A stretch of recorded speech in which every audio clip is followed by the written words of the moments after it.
Everybody, this is Tarun Kapoor starting a session on important recent judgments of 2019-20. This is part 2. So our first case is DAV College Trust and Management Society versus Director of public instruction. अब इस case में supreme court ने कहा था कि कोई भी NGO है जो सब्सटेंशियली फाइनेंसिंग ले रही है, फाइनेंस ले रही है गवर्नमेंट से, चाहे वो डायरेक्टली ले रही है चाहे वो इनडायरेक्टली ले रही है, तो वो आरटीआई के एम्बिक्ट में आएगी, आरटीआई के अंदर आएगी। RTI means right to information act. Right to information act के अंदर कोई भी सिटीजन उनसे उनकी इन्फॉर्मेशन मांग सकता है, ठीक है, और उन्हें देनी भी पड़ेगी। उसके बाद हमारा नेक्स्ट केस है Sitaram Yechury versus union of India. देखिए, आप सभी को पता है कि जब 370 आर्टिकल 370 हटाया गया जम्मू एंड कश्मीर से, ठीक है, और जम्मू एंड कश्मीर को जो यूनियन टेरिटरी बना दिया गया और विद लेजिस्लेचर, और जो लद्दाख है उसको यूनियन टेरिटरी विदाउट लेजिस्लेचर बना दिया गया, ठीक है, और वहाँ के जितने भी पॉलिटिकल या नॉन पॉलिटिकल लीडर्स हैं उनको डिटेन कर लिया गया, ठीक है, क्योंकि कोई भी एक्टिविटी ऐसा ना हो कि वहाँ पर किसी तरह के दंगे वगैरह हो, ऐसा कुछ किसी ग्राउंड के बेसिस के ऊपर। अब उसी के रिस्पॉन्स में क्या हुआ कि जो वहाँ के एक लीडर थे, ये मोहम्मद यूसुफ तरिंगमी, ये जो कम्युनिस्ट पार्टी ऑफ इंडिया के हैं, इनको भी डिटेन कर लिया गया। तो general secretary of communist party of India ने क्या करा, एक पीआईएल दायर करी, ठीक है, एक पेटिशन लगाई, याचिका लगाई, ठीक है, कि किस बेसिस के ऊपर मोहम्मद यूसुफ को डिटेन करा गया है, मुझे ये जानना है।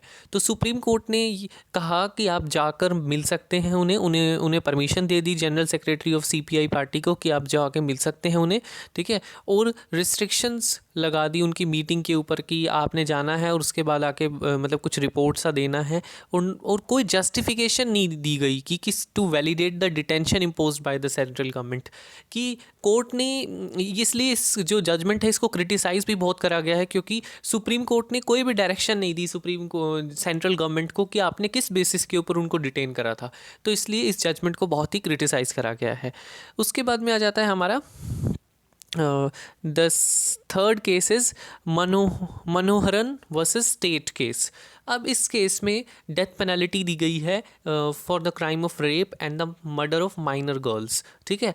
अब इसमें जो जस्टिस संजीव खन्ना है, इन्होंने डिसेंटिंग ओपिनियन दिया था, ठीक है, और ये 3 जजेस केस था, 2 जजेस मेजॉरिटी में थे, तीसरे जज संजीव खन्ना डिसेंटिंग ओपिनियन में थे। उन्होंने कहा था कि उनका ऐसा मानना था कि convict should not be given the death penalty, ठीक है, कि उसे कन्विक्ट को, जो भी मुजरिम है उसको डेथ पेनल्टी नहीं देनी चाहिए, दोषी को, बिकॉज डेथ पेनल्टी सिर्फ rarest of the rarest cases में दी जाती है, ठीक है, और ये case rarest of the rarest case में नहीं आता है, उनका कहना ऐसा था। और उन्होंने कहा कि appellant should be given punishment to suffer the life in imprisonment, कि उन्होंने कहा कि आजीवन कारावास दे दीजिए इसे, बिकॉज इनका जो केस है वो स्पेशल कैटेगरी में फॉल करता है, स्पेशल कैटेगरी केस में है, ना कि रेयरेस्ट ऑफ रेस में है, इसलिए उन्होंने कहा कि उन्हें डेथ पेनल्टी नहीं देनी चाहिए।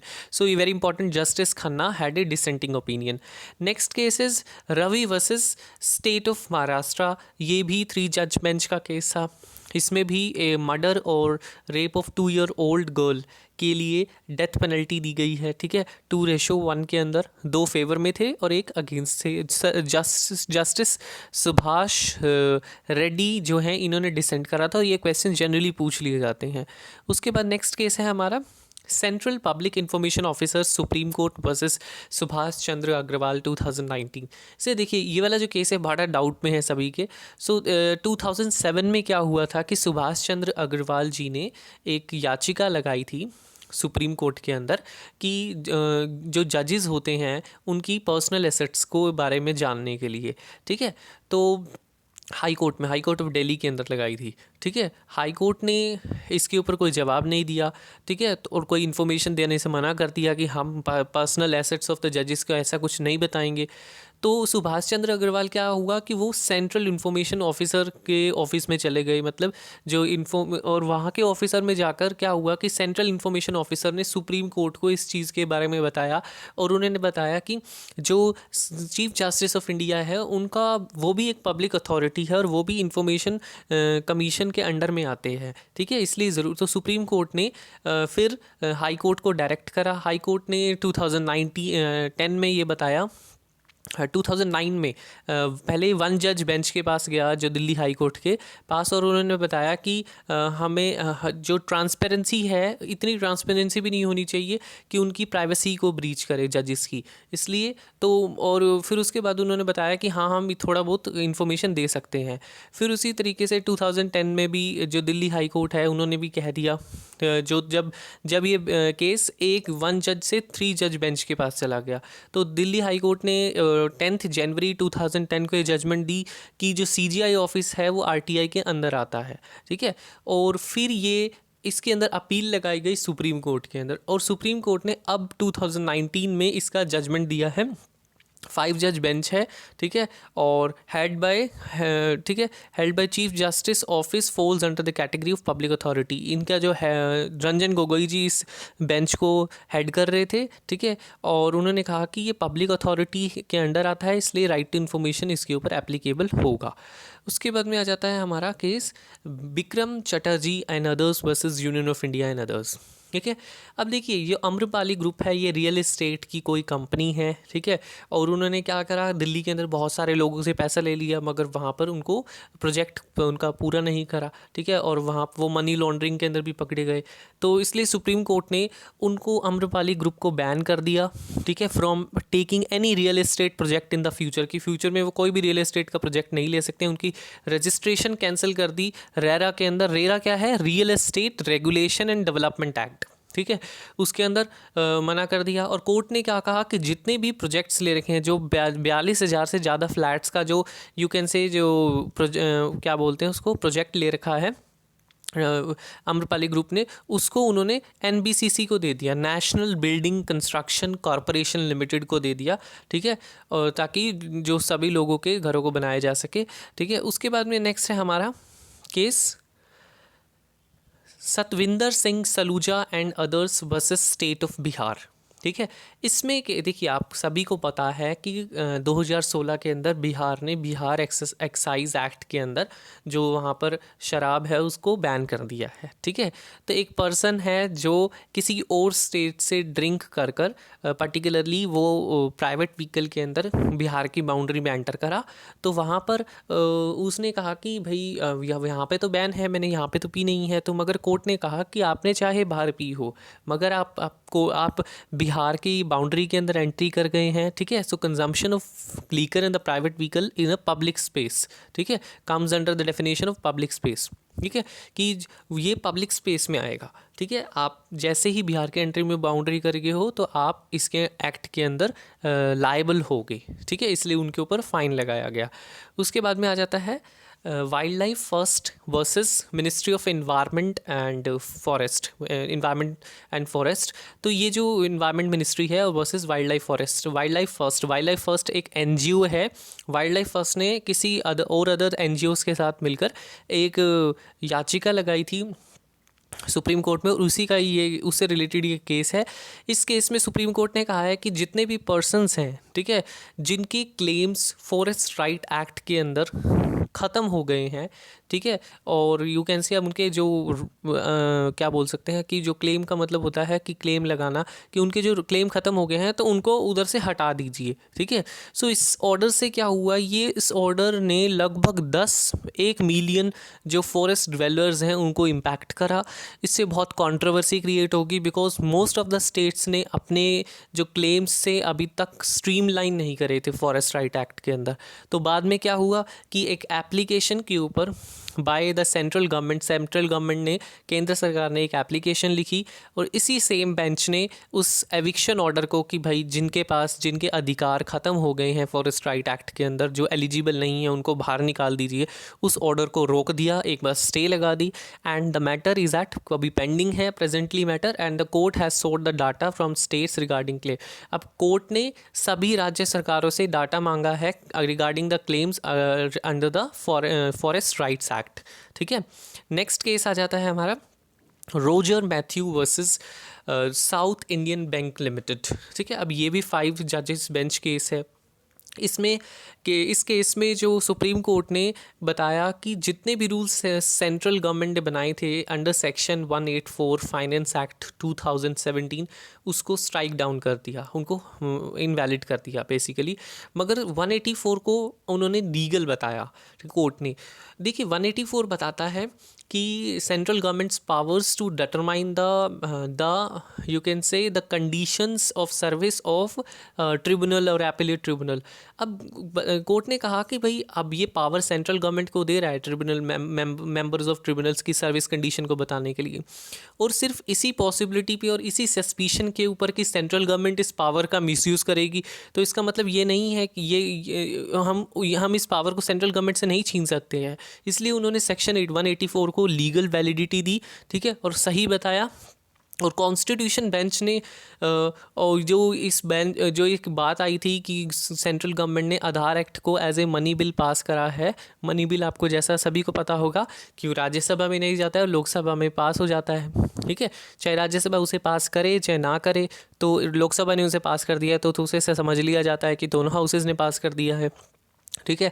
तो जैसा कि लोकसभा में हमारी जो सेंट्रल गवर्नमेंट है, जो अब की सरकार है, उसकी मेजॉरिटी है, ठीक है, तो उसकी ये भी एक बात उठी। तो इस चीज़ को देखने के लिए कि क्या आधार एक्ट मनी बिल है कि नहीं है, तो कॉन्स्टिट्यूशन बेंच जो होता है उसने इस टॉपिक को सॉल्व करने के लिए लार्जर बेंच को इस केस को रेफ़र कर दिया है।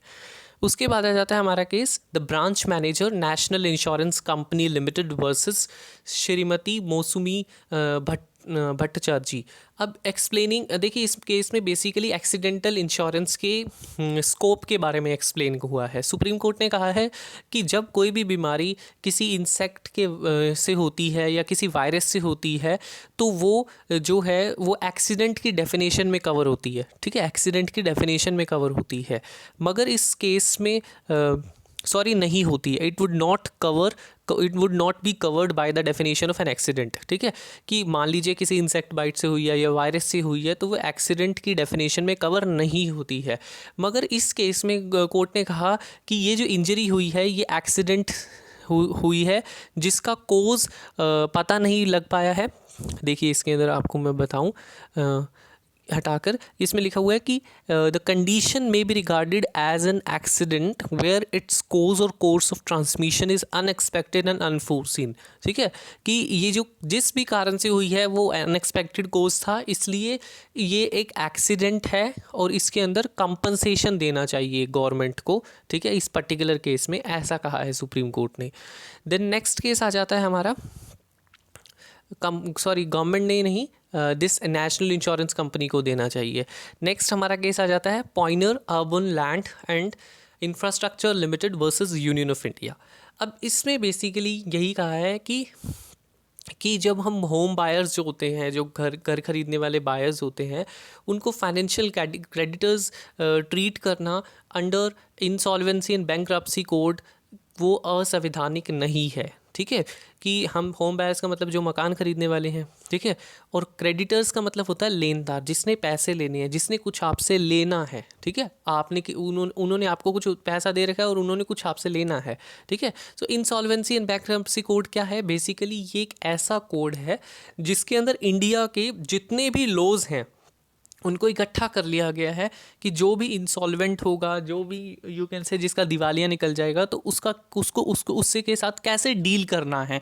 तो वो सारे कानून हमने इंसॉल्वेंसी एंड बैंकरप्सी कोड में 2016 में गवर्नमेंट ऑफ इंडिया ने डाल दिए हैं, ठीक है। तो उसी के अंदर हमने बताया है कि treating home buyers as financial creditors under IBC वो असंवैधानिक नहीं है, वो बिल्कुल सही है, ठीक है। और dismissing a bunch of petition filed by nearly to जो 200 रियल्टर्स हैं, ये रियल्टर्स उन्हें कहते हैं प्रोफेशनल रियल एस्टेट प्रोफेशनल्स को, ठीक है, कि जिन्होंने पिटीशंस डाली हैं। सुप्रीम कोर्ट ने कहा कि ये जो अमेंडमेंट्स हुई हैं इंसॉल्वेंसी एंड बैंकरप्सी कोर्ट में to treat the home buyers as financial creditors, वो बिल्कुल सही है। हम उनको कह सकते हैं financial creditors under insolvency and bankruptcy code. और सुप्रीम कोर्ट ने कहा कि जो अमेंडमेंट्स है ना तो ये आर्टिकल 14 को वायलेट करती हैं, article 14 right to equality, then 19 clause 1 sub close G जो है वो बात करता है हमारे फ्रीडम ऑफ ट्रेड प्रोफेशन को, ना ही उसको वॉयलेट करती हैं। और उन्होंने जो आर्ग्यूमेंट दिया था उस पेटिशनर्स ने, उन्होंने कहा कि ये आर्बिट्रेरी है, अनरीजनेबल है, एक्सेसिव और डिसप्रोपोर्शनेट है। बेसिकली ये होम बायर्स के फेवर में था।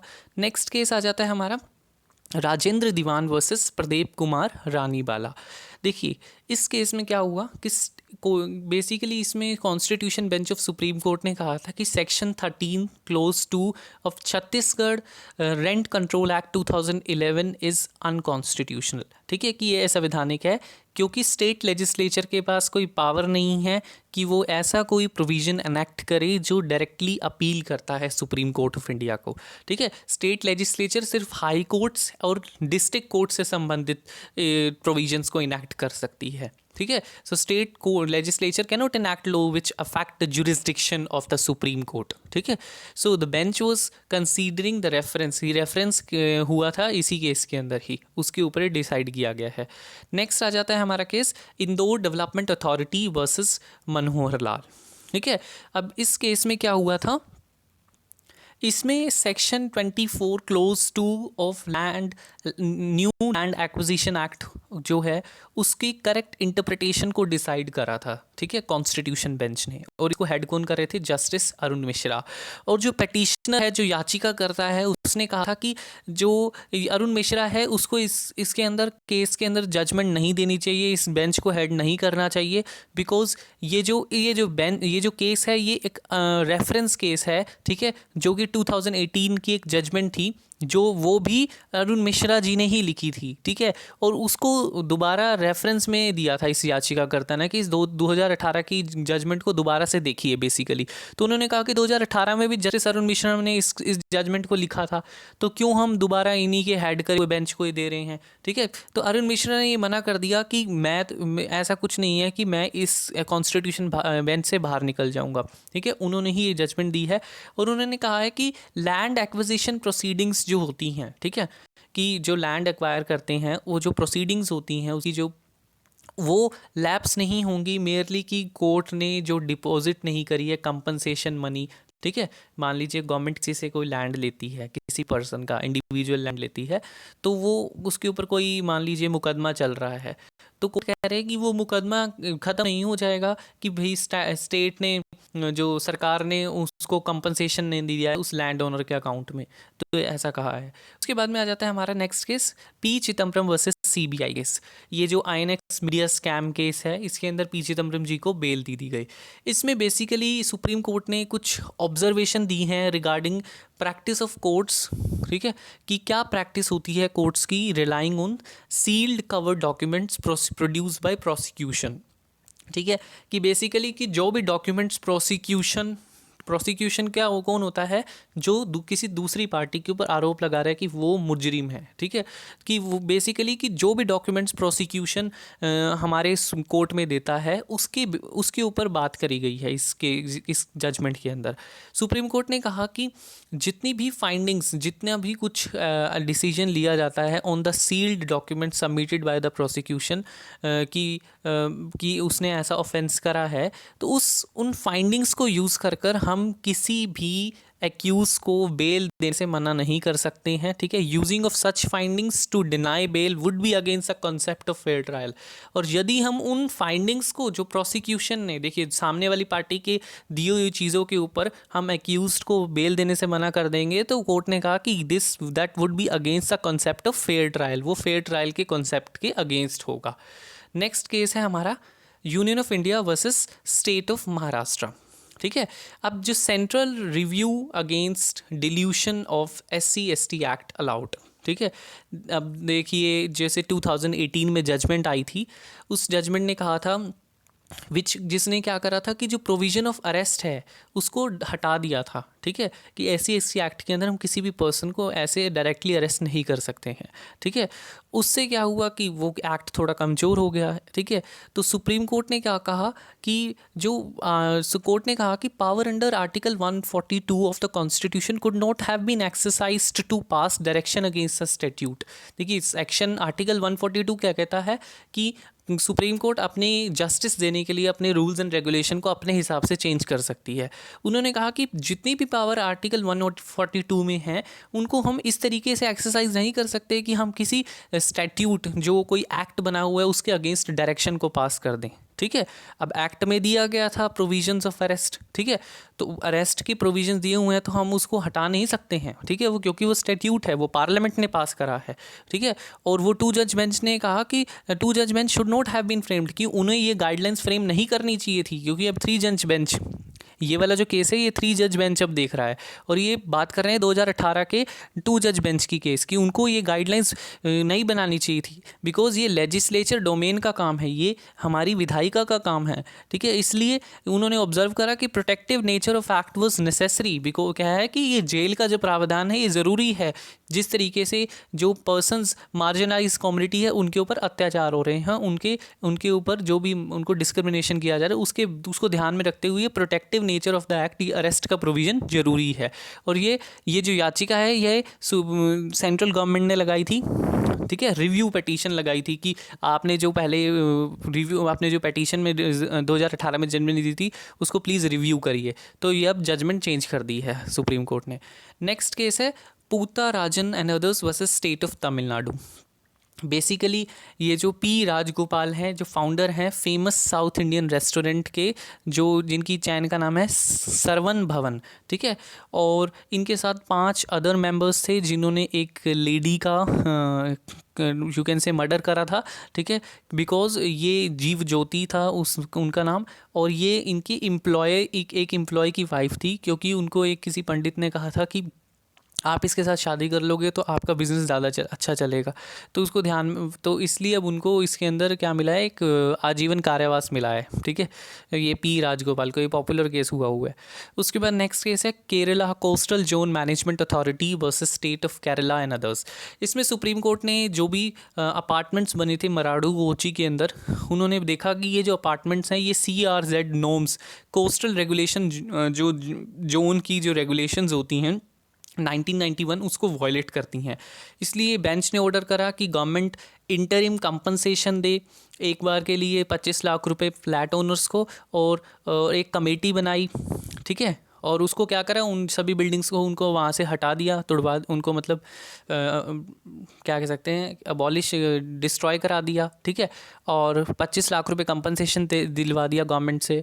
और एक कमेटी बनाई फॉर्मर केरला हाई कोर्ट जज के अध्यक्षता में, K Balakrishnan, to ascertain the liability of builders, कि बिल्डर्स को अब कितने पैसे देने हैं फ्लैट ओनर्स को। नेक्स्ट हमारा केस है CBI वर्सेस मोहम्मद परवेज़ अब्दुल कयूम, ठीक है, ये जो केस है 2 जज बेंच केस है। उन्होंने कहा कि जो फॉर्मर गुजरात होम मिनिस्टर हरेन पांड्या हैं, जिसको गुजरात हाई कोर्ट ने वो क्या कर दिया था, एक्विटल कर दिया था, निर्दोष बना दिया था, उनकी कन्विक्शन को उनको दोबारा दोषी करार कर दिया गया है by the supreme court in this case. उसके बाद हमारा केस आ जाता है Nevada properties private limited versus state of Maharashtra, ठीक है।